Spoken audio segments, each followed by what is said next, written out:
dans le Seigneur. Partout où vous êtes,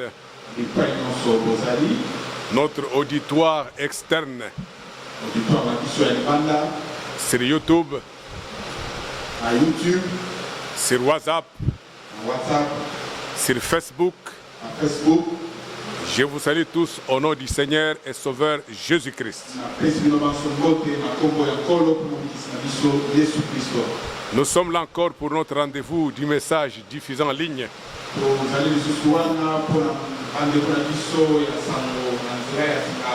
Nous allons commencer par une courte prière. Bien-aimé Seigneur Jésus-Christ, nous venons à toi en ce moment parce que nous voulons tourner les pages de la Bible. Tout le monde peut tourner ces pages, mais c'est toi seul qui possèdes la révélation. Nos auditeurs en ligne soient édifiés, afin que tout homme soit utile à toute bonne œuvre. Nous te le demandons au nom du Seigneur et Sauveur Jésus-Christ. Nous disons Amen. Dans notre livraison de la fois passée, avec frère Étienne Moulomba, on avait parlé de la nouvelle naissance. On a dit que la nouvelle naissance vient de l'écoute de la parole de vérité. Vient de l'écoute de la parole de la promesse. Et les frères avaient démontré que la parole de vérité, c'est la parole révélée en votre temps. C'est la parole de promesse de votre temps. C'est en quelque sorte la sémence de la parole. Et nous allons enchaîner sur la même lancée pour parler de la sémence aujourd'hui. La sémence, c'est quoi? Quelle est la différence entre la sémence et toutes les paroles qui se trouvent dans la Bible? C'est ce que nous allons voir. Nous partirons de Matthieu 13. La parole du semeur. Nous prendrons les versets 18 et 19. Parce que nous sommes en ligne, nous laissons le début de cette parabole. Vous pouvez la lire à partir du premier verset jusqu'au verset 17. Vous allez comprendre les contextes. Mais moi ici, je vais m'appesantir sur le verset 19 de Matthieu 13. Il dit ceci au verset 18. Vous donc écoutez ce que signifie la parabole du semeur. Vous qui? Vous mes disciples, parce que vous êtes les gens de la maison, alors écoutez ce qui signifie la parabole du semeur. Au verset 19, il dit ceci. Lorsqu'un homme écoute la parole du royaume et ne la comprend pas, le malin vient, enlève ce qui a été semé dans son cœur. Et cet homme est celui qui a reçu la sémence le long du chemin.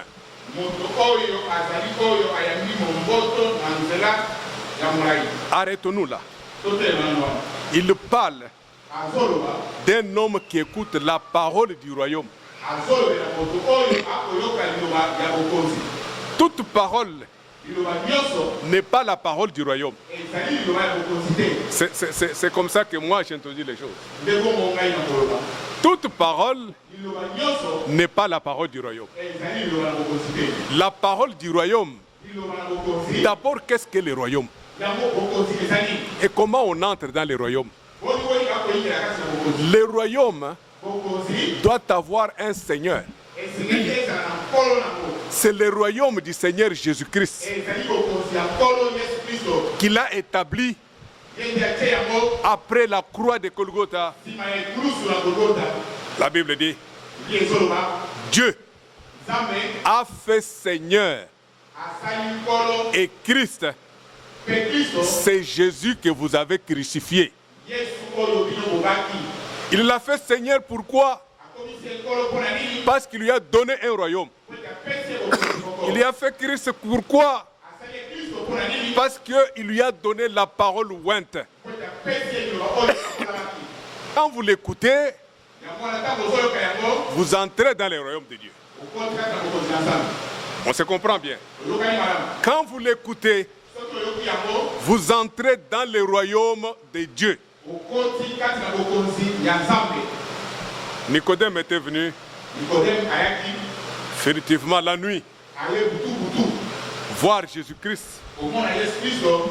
Nicodème lui a dit, Maître, toi tu es un grand docteur venu de Dieu.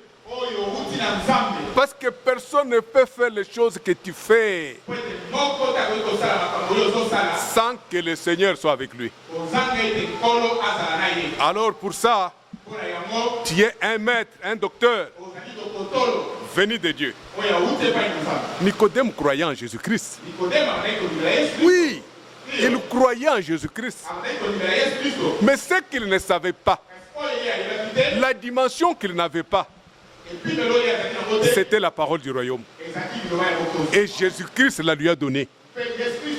Il lui a dit, si un homme n'est né d'eau et d'esprit, il ne peut pas entrer dans le royaume de Dieu. Voilà que pour l'entrer dans le royaume, on vous demande de naître d'eau et de l'esprit. Naître d'eau et de l'esprit, c'est quoi? C'est naître de la parole du royaume et de l'Esprit Saint qui est sur cette parole.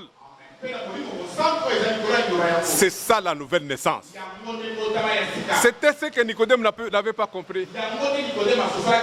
Un homme âgé comme moi, je vais entrer encore dans le sein de ma mère et pouvoir naître. Ah non, ce n'est pas possible. Mais il n'avait pas compris. Jésus-Christ a repris.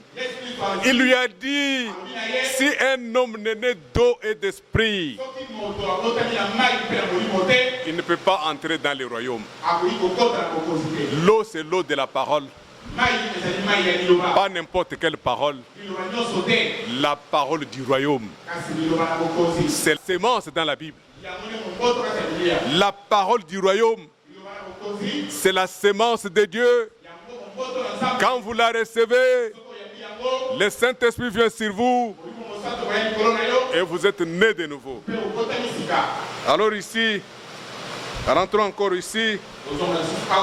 Ici, au verset 37, nous avons considéré les versets 18 et 19. Nous allons prendre les versets 37 et 38. Vous allez découvrir une chose.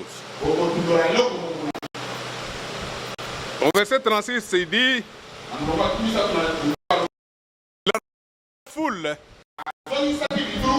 et entra dans la maison. Ses disciples s'approchèrent de lui et lui dirent, explique-nous la parabole du semeur. La parabole des livrets des champs. Veux-tu nous expliquer ça? Parce que nous n'avons pas compris. Qu'est-ce que dit cette parabole? Jésus répondit. Celui qui sème la bonne parole, celui qui sème la sémence, c'est le Fils de l'homme. C'est le Fils de l'homme. Parce qu'il sème la parole prophétique. La parole de votre temps. La parole de votre jour. Le Fils de l'homme, c'est lui qui sème la bonne sémence. Le Fils de l'homme, c'est lui qui parle de la part de Dieu. Parce que c'est un envoyé de Dieu. Et Dieu est avec lui quand il parle de la parole du royaume. C'est ça la bonne sémence qu'il sème. Nous allons voir dans Jean 6. Jean 6 au verset 27. Jésus-Christ dit: travaillez pour la nourriture qui non pour la nourriture qui périt. Travaillez non pour la nourriture qui périt, mais pour celle qui subsiste pour la vie éternelle.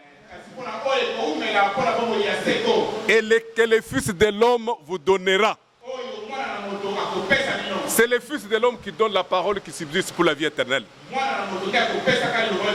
C'est la nourriture qui ne périt pas. Que le Fils de l'homme vous donnera. Car ce Fils de l'homme, c'est lui que le Père, le Dieu, a marqué de son sceau. Il a eu un scellement du Saint-Esprit. Le scellement du Saint-Esprit n'arrive que sur les élus de Dieu qui ont reçu la parole du royaume. Alors lui dire: que devons-nous faire à la parole du royaume? Parce que nous sommes des semences. Donc la sémence, c'est la parole du royaume. Et la parole du royaume, c'est la parole des promesses de votre temps. On ne le dira jamais assez. C'est la parole de la promesse de votre temps. Elle ne peut pas être reçue par les appelés. Ce sont les élus seuls qui la reçoivent.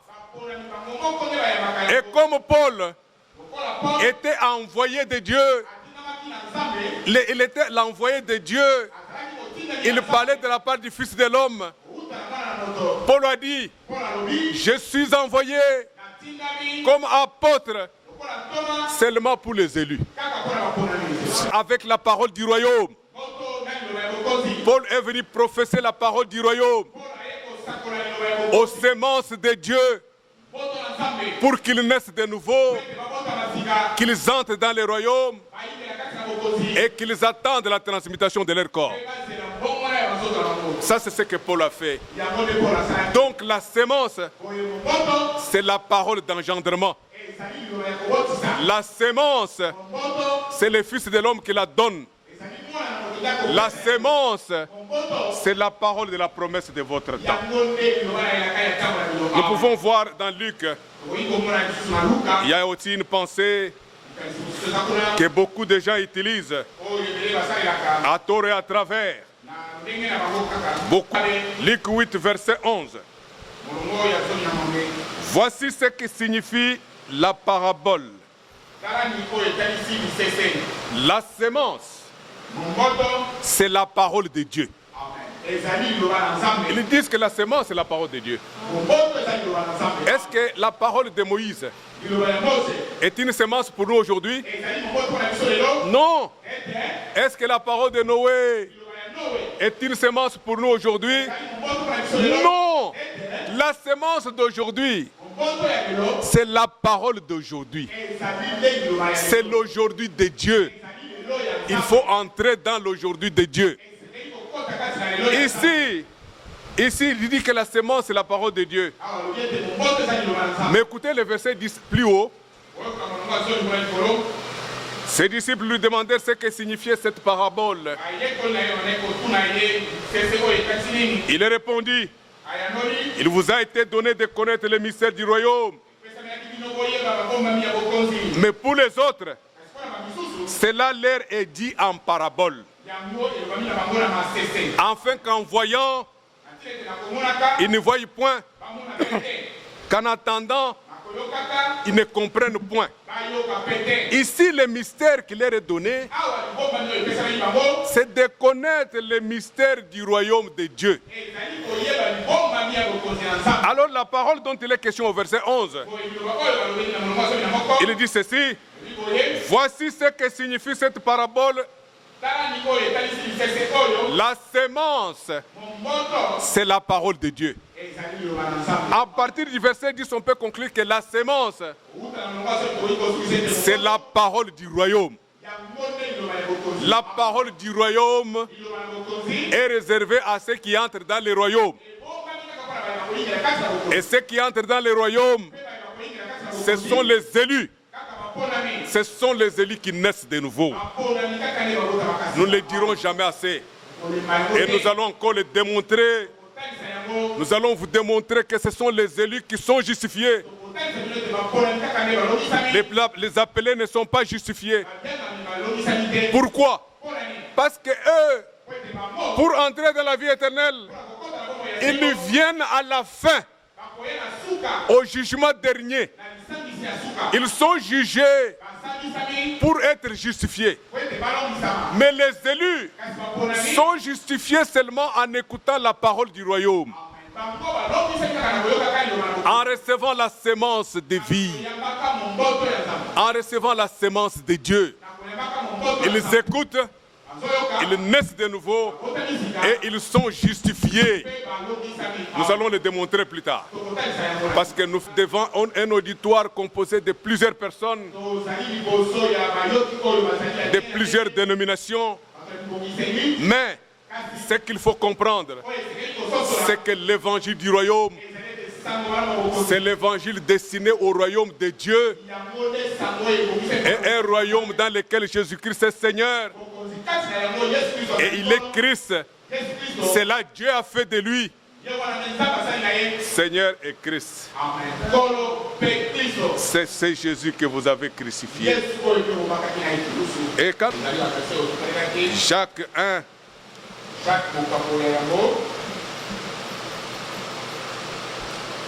Jacques 1, 18, il dit ceci, au verset 16, il dit, ne vous y trompez pas, mes frères. Quelqu'un ne peut pas se tromper sur cette question. Ne vous y trompez pas, mes frères. Toute grâce excellente, tout don parfait descendent d'en haut du Père des Lumières, chez lequel il n'y a ni changement ni ombre de variation. C'est du ciel. C'est du ciel que Dieu nous a fait un don. Un don parfait. Un don de la nouvelle naissance. C'est pourquoi, en naissant de nouveau, nous devenons les enfants d'adoption de Dieu. Et nous devenons aussi les fils et les filles de Dieu grâce à la nouvelle naissance. Donc nous qui étions loin, qui étaient privés des droits d'accès en Israël, nous tous qui étaient sans Dieu, nous étions sans Dieu dans ce monde. Mais Dieu, dans sa grâce miséricordieuse, Dieu s'est fait connaître à nous. Il nous a fait un don parfait. Il nous a fait une grâce excellente. Comment cette grâce excellente? Parce qu'il nous a engendrés selon sa volonté par la parole de vérité. La parole de vérité, c'est la sémence. La sémence, c'est la parole du royaume. Par la sémence de Dieu, par la parole du royaume, il nous a fait naître de nouveau. Donc il nous a engendrés selon sa volonté, afin que nous soyons en quelque sorte les prémices de ces créatures.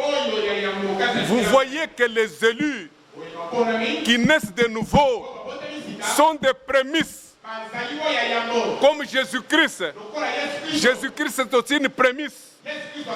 Et nous les élus, quand nous naissons de nouveau, par la sémence de Dieu, par la parole de la promesse, nous devenons aussi des prémices. Nous devenons des prémices de Dieu. Grave dans ce sens que c'est très bien. C'est très bien parce que Dieu a fait de nous des prémices. Dieu nous a donné la parole de promesse, la parole de notre temps, la parole de notre jour, la parole du royaume. Et nous sommes entrés dans son royaume. Nous sommes devenus ses enfants d'adoption. Nous pouvons crier Abba Père. Parce que Dieu est ses prémices. Donc Dieu nous a engendrés selon sa volonté, par la parole de vérité, afin que nous soyons en quelque sorte les prémices de ces créatures. Oh, quelle affaire bonne qu'elle Dieu nous a donnée. Alors il dit ceci dans 1 Pierre 1 au verset 22. Ayant purifié vos âmes en obéissant à la vérité pour avoir un amour fraternel sincère. Aimez-vous ardemment les uns des autres de tout votre cœur, puisque vous avez été nés de nouveau, non par une sémence corruptible, mais par une sémence incorruptible. Cette sémence incorruptible, c'est quoi? La parole vivante et permanente de Dieu. Alors vous voyez toutes ces choses, que la parole qui nous fait naître de nouveau, c'est la sémence. C'est la parole des hommes de Dieu. Pour paraphraser ce que nous avons dit,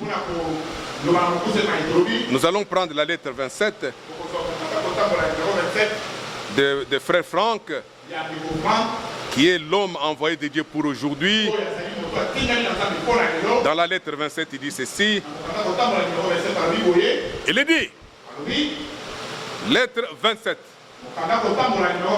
Frère Franck appuie tout ce qu'on a dit en disant ceci. Notre pardon, notre délivrance, notre réconciliation ont été accomplies par le sang de l'agneau de Dieu, versé à la croix de Golgotha. Ceci est valable pour tout celui qui croit en Jésus-Christ comme sauveur. Tout celui qui croit en Jésus-Christ comme sauveur, qu'il soit catholique, qu'il soit protestant, qu'il soit dans les groupes de prière, et qu'il soit messagiste, et qu'il soit de la parole de l'heure, il sait que par Jésus-Christ, par son sang de la croix, il a obtenu le pardon, il a obtenu la délivrance, il a obtenu la réconciliation, parce que ça a été accompli. Il faut seulement accepter. C'est la foi par acceptation. Il faut seulement accepter que ça a été fait pour moi, et tu crois, tu avances. Mais il dit ceci. Il continue à dire, Mais pour la nouvelle naissance, la sémence divine de la parole est indispensable. Parce que sans sémence, il n'y a pas de nouvelle naissance du tout. Pas de nouvelle vie venant de Dieu. Alors il fait déjà la différence entre celui qui croit Jésus-Christ comme sauveur et celui qui reçoit la parole de la sémence de la promesse. Vous pouvez avoir cru en Jésus-Christ comme sauveur, mais sans recevoir la sémence, vous n'êtes pas né de nouveau. Vous n'êtes pas né de nouveau. Et vous verrez que beaucoup de gens aujourd'hui ne sont pas nés de nouveau. Beaucoup de gens dans les groupes de prière, chez les assemblées même du message, beaucoup de gens ne sont pas nés de nouveau. Parce qu'ils n'ont pas reçu la sémence. C'est la sémence qui donne la nouvelle naissance. Mais ils peuvent être pardonnés par Dieu. Ils peuvent être délivrés par Dieu. Ils peuvent être réconciliés avec Dieu. Mais cela ne suffit pas pour la nouvelle naissance. Parce que pour la nouvelle naissance, de prière, chez les assemblées même du message, beaucoup de gens ne sont pas nés de nouveau. Parce qu'ils n'ont pas reçu la sémence. C'est la sémence qui donne la nouvelle naissance. Mais ils peuvent être pardonnés par Dieu. Ils peuvent être délivrés par Dieu. Ils peuvent être réconciliés avec Dieu. Mais cela ne suffit pas pour la nouvelle naissance. Parce que pour la nouvelle naissance, il faut... La parole de Moïse est une sémence pour nous aujourd'hui. Non. Est-ce que la parole de Noé est une sémence pour nous aujourd'hui? Non. La sémence d'aujourd'hui, c'est la parole d'aujourd'hui. C'est l'aujourd'hui de Dieu. Entrer dans l'aujourd'hui de Dieu. Ici, il dit que la sémence c'est la parole de Dieu. Écoutez le verset plus haut. Ses disciples lui demandaient ce que signifiait cette parabole. Il répondit, il vous a été donné de connaître le mystère du royaume. Mais pour les autres, cela leur est dit en parabole. En fait, en voyant, ils ne voient point. Qu'en attendant, ils ne comprennent point. Ici, le mystère qui leur est donné, c'est de connaître le mystère du royaume de Dieu.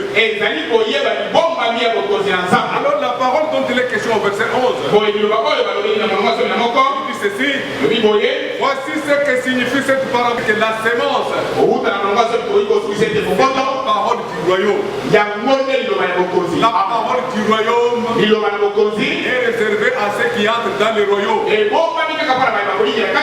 ceux qui entrent dans le royaume, les élus, ce sont les élus qui naissent de nouveau. Jamais assez. Nous allons encore le démontrer. Nous allons vous démontrer que ce sont les élus qui sont justifiés. Les appelés ne sont pas justifiés. Pourquoi? Parce que eux, pour entrer dans la vie éternelle, viennent à la fin, au jugement dernier. Ils sont jugés pour être justifiés. Mais les élus sont justifiés seulement en écoutant la parole du royaume. En recevant la sémence de Dieu. En recevant la sémence de Dieu. Écoute, naissent de nouveau, ils sont justifiés. On le démontrer plus tard. Parce que nous faisons des prédications thématiques. excellente. Comment cette grâce excellente? Parce qu'il nous a engendrés selon sa volonté par la parole de vérité. Amen. La parole de vérité, c'est la sémence. La sémence, c'est la parole du royaume. Par la sémence de Dieu, par la parole du royaume, il nous a fait naître de nouveau. Donc il nous a engendrés selon sa volonté,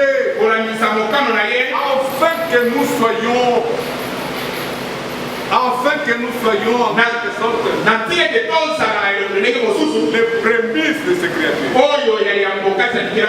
Que les élus qui naissent de nouveau sont des prémices. Comme Jésus-Christ. Jésus-Christ est aussi une prémisse. Pour les élus, ils sont de nouveau dans la sémence de Dieu, dans la parole de la promesse. Nous devenons aussi des prémices. Nous devenons des prémices de Dieu. C'est grave. C'est grave dans ce sens que c'est très bien. C'est très bien. Parce que Dieu a fait de nous des prémices. Dieu nous a donné la parole de promesse. La parole de notre temps. La parole de notre vision. Que notre pardon, notre délivrance, notre réconciliation avec Dieu sont accomplies à la croix de Golgotha par le sang de Jésus-Christ. Cela est valable pour tout le monde. Mais pour la nouvelle naissance, il faut que la sémence divine de la parole soit prêchée. Et nous avons vu que la sémence divine de la parole, c'est ça la vérité, c'est ça la parole du royaume, c'est ça la parole de la promesse de notre temps. Dans la lettre 30, les mêmes frères Franck, il continue en disant ceci. Cependant, maintenant, la chose importante est celle-ci, que les véritables enfants de Dieu naissent. La sémence divine produira selon son espèce. En ce qui concerne le passé, il a considéré la parole d'Ésaïe 26 au verset 17. Il décrit bien cela. Comme une femme enceinte, s'il est point d'accoucher, cet or écrit au milieu de ses douleurs. Nous avons conçu, nous avons éprouvé des douleurs, mais quand nous enfantons, ce n'est que du vent. Le pays n'est pas sauvé. Combien souvent n'avons-nous pas eu des réunions de prière? Des heures dans lesquelles nous avons lutté, nous avons ressenti les douleurs dans nos âmes et dans lesquelles nous avons pensé. Maintenant, nous avons pu les constater. Maintenant, quelque chose de nouveau est né. Ça ne pouvait pas naître. Pourquoi? Parce qu'ils se sont limités à l'acceptation de ce que Jésus a fait à la croix. Et c'est ce qui est dans beaucoup de dénominations. Les dénominations ne peuvent pas naître de nouveau. Cependant, comme nous avons pu le constater, tout est demeuré comme auparavant. Dieu devait reconnaître que les véritables enfants de Dieu ne peuvent naître qu'après que la pure sémence ait été déposée dans le corps de l'Église. Je veux savoir et reconnaître que les enfants de Dieu ne peuvent naître qu'après que la pure semence ait été déposée dans les corps de l'Église. Alors il dit, je désire graver ceci en vous, la semence de Christ doit DOIT doit venir au travers de son corps, pas au travers d'une dénomination. Elle doit venir au travers d'une semence de la parole. On ne va pas passer par la parole de la promesse de notre temps. Ils ne sont pas nés de nouveau. La parole de la promesse doit venir, ou la nouvelle naissance doit venir au travers d'une semence de la parole née de nouveau. C'est quand vous recevez un homme de Dieu né de nouveau qu'il vous prêche la nouvelle naissance. Il donne la parole de la promesse. Il donne le message de l'heure. Alors vous naissez de nouveau. Sans avoir reçu un homme né de nouveau, vous ne pouvez pas naître de nouveau. Ah, mais c'est grave. La vraie semence n'est reçue que par les élus. Ce sont les élus qui reçoivent la vraie semence. À la page suivante, dans les livres suivants, dans Christ et son Église, dans la prophétie, Frère Franck dit, dans Christ et son Église, dans la prophétie, il est dit de Marie qu'elle était vierge. Elle avait trouvé la grâce de Dieu et elle reçut de la bouche d'un ange la parole de la promesse pour ce jour-là. Ainsi, le Saint-Esprit vint sur elle et la puissance du Très-Haut couvrit de son ombre.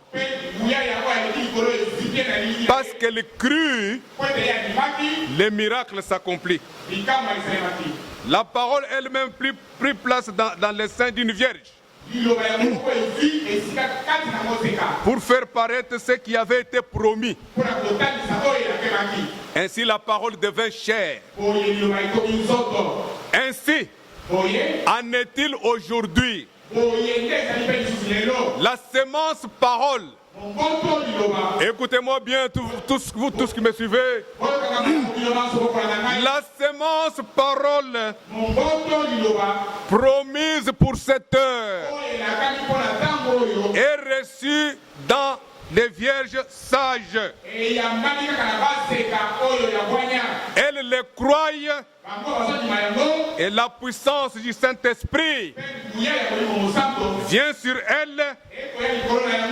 La parole promise prend forme dans leur vie.